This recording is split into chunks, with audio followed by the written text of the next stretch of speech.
To origins ईशाला and आज के इस वीडियो में हमारा जो लॉजिकल ग्रुप है उसका हम लास्ट वीडियो बना रहे हैं। तो ये लास्ट वीडियो में हमारे पास लॉजिकल ग्रुप के एक बहुत ही स्पेशल टाइप के इंस्ट्रक्शन होते हैं, वो हम देखने वाले हैं, that are known as rotation instruction. तो रोटेशन इंस्ट्रक्शन क्या होते हैं? टेक्निकली इसमें से हमारा डेटा मूव होता है या फिर मैं बोलूँ घूमता है, जो कि हम अभी थोड़ी देर में डिटेल में देखेंगे।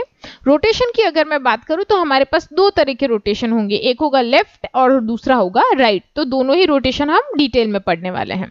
तो सबसे पहले अगर मैं बात करूं रोटेशन इंस्ट्रक्शन, तो इनका इंपॉर्टेंस क्या है हम वो समझ लेते हैं। अब जैसे मैंने कहा रोटेशन होता है, अगर मैं बोलूं आपको घूम जाइए, एक चक्कर मार के आइए, या तो आप लेफ्ट में जाएंगे या तो एक राइट में जाएंगे। तो हमारा जो डेटा है उसका भी रोटेशन अगर आप देखेंगे तो दो तरीके से हो सकता है, ईदर लेफ्ट और राइट।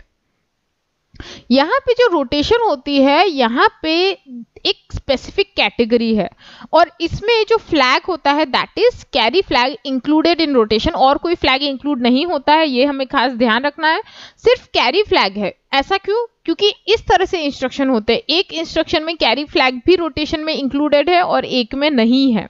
तो ये दो हमारे पास कैटेगरी बन जाती है। अब ये जो रोटेशन इंस्ट्रक्शन है, जैसे हमें पता है कि 8085 के खुद के मल्टीप्लिकेशन या डिवीजन के इंस्ट्रक्शन तो होते हैं नहीं।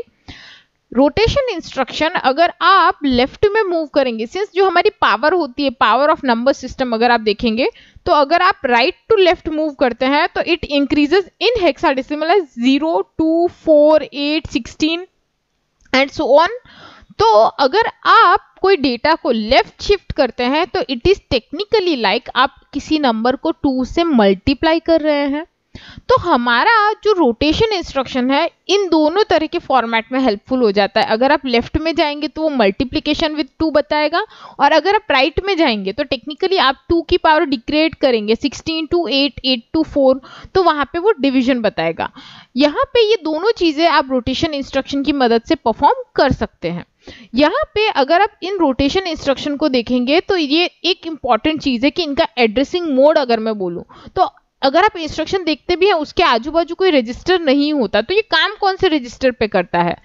Rotation instruction specifically works on accumulator only. उसके अलावा कोई और रजिस्टर के लिए रोटेशन के इंस्ट्रक्शन अवेलेबल नहीं है।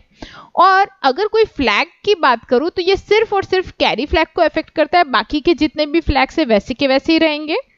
इसका जो एड्रेसिंग मोड है, सिंस ये इंस्ट्रक्शन अपने आप में इम्प्लाइड है, बता देता है कि क्या काम कर रहा है और कैसे कर रहा है, तो ये इम्प्लाइड एड्रेसिंग मोड का इंस्ट्रक्शन होता है। अब जैसे मैंने कहा हमारे पास इन पर्टिकुलर इंस्ट्रक्शन की कैटेगरी है, तो सबसे पहले हम देखने वाले हैं रोटेट लेफ्ट, यानी आपका जो डेटा है वो लेफ्ट में रोटेट होगा। यहाँ पे अगर आप लेफ्ट डेटा रोटेट कर रहे हैं तो जैसे मैंने बोला एक्यूमुलेटर में ही डेटा रोटेट होने वाला है। तो यहाँ पे अगर आप देखेंगे ये जो सिंबॉलिक रिप्रेजेंटेशन है ये एक्चुअल में इसके लेफ्ट डेटा का मूवमेंट बता रहा है। तो आप देख सकते हैं an to an+1, बिकॉज जब आप डेटा लिखते हैं तो अगर आपने नोटिस किया होगा जो हमारा MSB होता है वो लेफ्ट मोस्ट साइड में होता है और जो LSB होता है वो राइट मोस्ट साइड पे होता है। तो यहाँ पे अगर आप देखेंगे ये हमारा डेटा है, तो अगर आप देखेंगे यहाँ पे ध्यान से तो ये देखिए ये हमारी A0 की बिट है और ये हमारी A7 की, यानी आप टेक्निकली जब मूवमेंट कर रहे हैं, मैंने सारे नहीं लिखे but it is like A0, A1, A2, A3, A4, A5, A6 and A7। तो अगर आप ये सिंबॉलिक रिप्रेजेंटेशन देखते हैं इट इज लाइक देखिए यहाँ पे AN to AN+1, क्योंकि A0 का डेटा कहाँ मूवमेंट जाएगा A1 पे, तो A+1 हुआ एंड A1 का A2 में, तो इट इज लाइक +1 बता रहा है। अब सिंस रोटेशन है तो A7 है उसका डेटा भी तो घूमेगा ना, इट इज लाइक गोल घूम के आना है हमें। तो यहां से ये जो डेटा है वो A0 में जाएगा। तो देखिए A7 का डेटा A0 में। यहाँ पे एक स्पेशल चीज जो हमें ध्यान रखनी है, जब ये रोटेशन होता है तो A7 का जो भी डेटा है वो कैरी फ्लैग में भी चला जाता है, यानी कैरी फ्लैग से डेटा बाहर तो नहीं आएगा पर डेफिनेटली एंटर होगा। तो A7 का जो भी बिट है वो कैरी फ्लैग में ट्रांसफर हो जाता है। अब लेट्स से ये बिफोर एग्जीक्यूशन था, अब मैंने कोई इस डेटा पे 8 बिट के डेटा पे RLC लगा दिया, तो आफ्टर एग्जीक्यूशन क्या होगा? ये जो अगर आप डेटा है ध्यान से देखेंगे तो मूवमेंट देखिए, ये जो A1 था ये देखिए कैरी फ्लैग में चला गया, और जो बाकी का डेटा है अगर आप ध्यान से देखेंगे it has been shifted by 1 bit. एक बार RLC लिखने से सिर्फ एक एक बिट डेटा आगे बढ़ता है, एक एक बिट। तो यहाँ पे अगर आप देखेंगे तो ये देखिए ये जो 0 था it has been move to A7, 1 एक और A6 में चला गया है, 0 एक और बिट आगे आ गया है। तो इस तरह से ये जो डेटा है ये घूम रहा है। अब जो A7 का डेटा था वो कैरी में तो जाएगा, साथ ही साथ जो हमारा A0 पिन है यहाँ पे देखिए, तो ये जो डेटा था यहाँ का 1, ये यहाँ से निकल के यहाँ पे भी गया और यहाँ पे भी गया। यहाँ पे एक चीज खास यही ध्यान रखनी है कि कैरी फ्लैग में डेटा गया है, कैरी फ्लैग से बाहर कुछ नहीं आएगा, ये खास ध्यान रखने की चीज है। तो this is how RLC works. अब ये जो डेटा था हमने कैरी में दिया पर कैरी से लिया कुछ नहीं।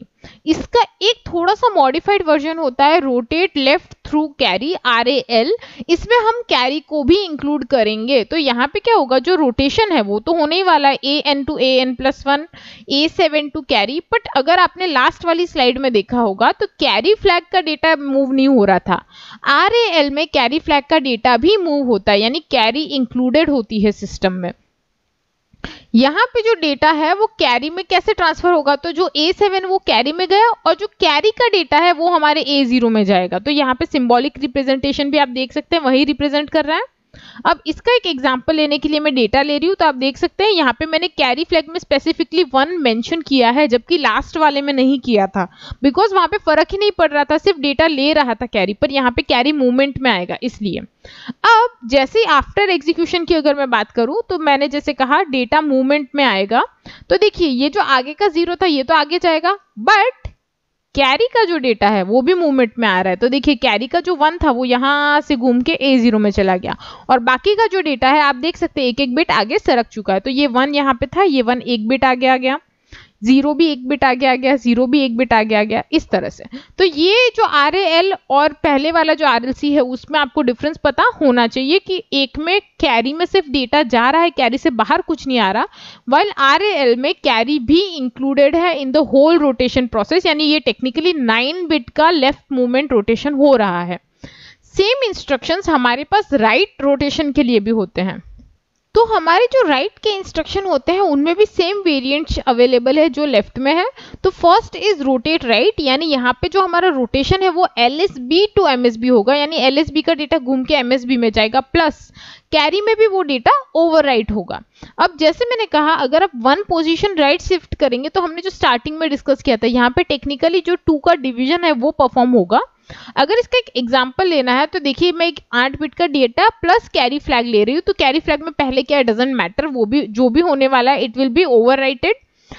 हमारा जो डेटा है वो आप ध्यान से देख लीजिएगा, A7 में 1 है और बाकी का डेटा 0 1 0 0 1 0 0, और जो हमारा रोटेशन है लेट्स से मैं आफ्टर एग्जीक्यूशन यानी RRC अगर मैंने परफॉर्म किया है उसके बाद क्या होगा, तो हमारा जो डेटा है वो एक एक बिट आगे सरकेगा, यानी जो ये 1 है ये आगे गया। अगर आप ध्यान से देखेंगे अभी भी आपको दिख रहा है। जो हमारा इंपॉर्टेंट जो ध्यान रखने का पार्ट है, देखिए जो 0 था A0 का 0 it has been moved in carry as well as A7, यानी जो हमारा A7 तक का पार्ट है वो रोटेशन कर रहा है और कैरी में सिर्फ डेटा राइट में रोटेशन की वजह से ओवरलैप हुआ है। तो आप रोटेशन अगेन अगर चेक करेंगे तो देखिए A7 का जो डेटा था it has been moved in A6, यानी एक बिट आगे गया है। 0 का डेटा जो A6 का डेटा 0 था it has been moved to A5, A5 का डेटा A4, A4 का data A3 and so on. तो ये हमारा हो गया राइट रोटेशन विदाउट कैरी, सिर्फ कैरी ओवरराइट हुई है। अगर इसका वेरिएशन की मैं बात करूं तो क्या होगा, it will be moving data in right along with carry, यानी कैरी भी साथ में इंक्लूडेड होगी। तो यहाँ पे देखिए अगर आप सिंबॉलिक रिप्रेजेंटेशन भी देखते हैं आपको पता चलेगा A0 का डेटा कैरी में एंड कैरी का जो भी डेटा था या बिट थी it will be moving in A7। यहाँ पे ये जो इंस्ट्रक्शन है इसका अगर एग्जाम्पल मैं ले लूँ तो देखिए ये डेटा मैंने रखा है अगेन, यहाँ पे मैंने कैरी फ्लैग की 1 वैल्यू मेंशन की है बिकॉज हमें कैरी को भी यहाँ पे ध्यान में लेना है। अगर मैं बोलूँ चलिए मैंने RAR रन किया तो क्या होगा, तो देखिए सबसे पहले तो जो A0 है वो कैरी में गया और जो कैरी का 1 था वो A7 में शिफ्ट हुआ है, और जो A7 का 1 था वो A6 में चला गया, A6 का 0 है A5 में चला गया, एंड सो ऑन। जो हमारा रेगुलर रोटेशन होता है वैसे बस 9 बिट का रोटेशन हुआ है। तो ये हमारे हो गए चारों के चारों जो रोटेशन के इंस्ट्रक्शन होते हैं वो इंपॉर्टेंट होते हैं काफी ज्यादा, ये चारों ही instruction, not only in terms of exam, यानी एग्जाम में आपको खाली इंस्ट्रक्शन तो पूछेंगे डेफिनेटली, बट आपको जो प्रोग्रामिंग है उसमें भी काफी बार रोटेशन के इंस्ट्रक्शंस पूछे जा सकते हैं। तो आई होप ये आपको चारों इंस्ट्रक्शन समझ आ गए होंगे। Thank you for watching this video. और आपको अगर ये वीडियो अच्छा लगा है तो नीचे एक लाइक का बटन है, सब्सक्राइब का बटन है, दोनों को फटाफट से क्लिक कर दीजिए। इसी के साथ अगर आप ये पीपीटी डाउनलोड करना चाहते हैं 8085 से रिलेटेड, या और भी कोई इंजीनियरिंग से रिलेटेड बुक्स डाउनलोड करना चाहते हैं, तो हमारे ब्लॉग पे ई बुक्स अवेलेबल है, do check that out. Links description में मैंने दी है, आप वहां से देख सकते हैं। Thank you very much again for watching this video. I'll see you in the next video. Till then, bye bye.